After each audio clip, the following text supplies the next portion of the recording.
रुक जाइए युवराज, ये आप क्या कर रहे हैं? सहायता। सहायता या पाप?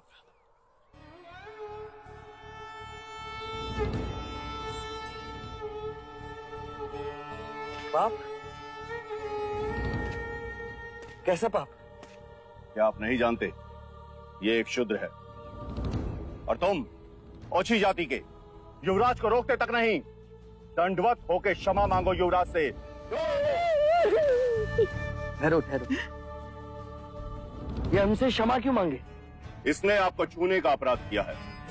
इसने मुझे नहीं, मैंने इसे छुआ। क्षमा युवराज, पहले इसने इस ब्राह्मण मार्ग में आने का अपराध किया है। कैसा अपराध? ये मार्ग सबके लिए है। ये सृष्टि, ये जल, वायु, मिट्टी, ये ईश्वर का अपराधी है और इसे दंड मिलना चाहिए। उसी ईश्वर ने इसे बनाया है जिसने तुमको, और यदि ये ईश्वर का अपराधी है तो इसे ईश्वर ही दंडित करेगा। तुम होते कौन हो इसे दंडित करने वाले? तुम केवल ब्राह्मण, अधिकारी नहीं, अधिकारी ईश्वर है। मत भूलो युवराज, हम इस सृष्टि पर ईश्वर का प्रतीक हैं, इस धरती पर भगवान का रूप हैं।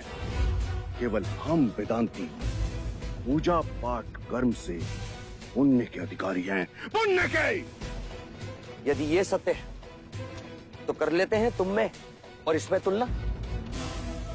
इस मनुष्य ने अपने खून पसीने से इस मिट्टी को सींचा है, फल फूल उगाए।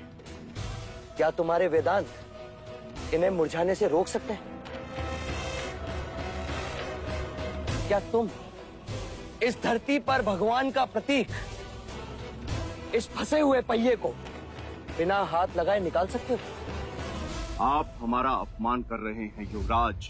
अपमान तो आप इस मनुष्य का कर रहे हैं। मत भूलिए युवराज, आप धर्म पर विवाद कर रहे हैं, धर्म पर। मैं मनुष्यता को बचा रहा हूं विप्र।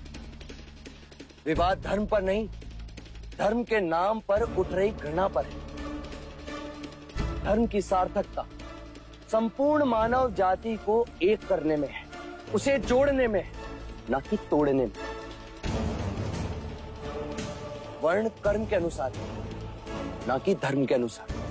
धर्म सबसे श्रेष्ठ है युवराज, सबसे श्रेष्ठ, जो मनुष्यों को अपनी मर्यादाओं से परिचय करवाता है, परिचय करवाता है। उस धर्म को बनाया किसने? मनुष्य ने। हम कहते हैं कि हम सब मनु की संतान हैं, ब्रह्मा के वंशज। क्या कभी आपने शंकर की जाति को पूछा है? कभी आपने ब्रह्मा के गोत्र को पूछा है? या कभी विष्णु के वर्ण को पूछा है?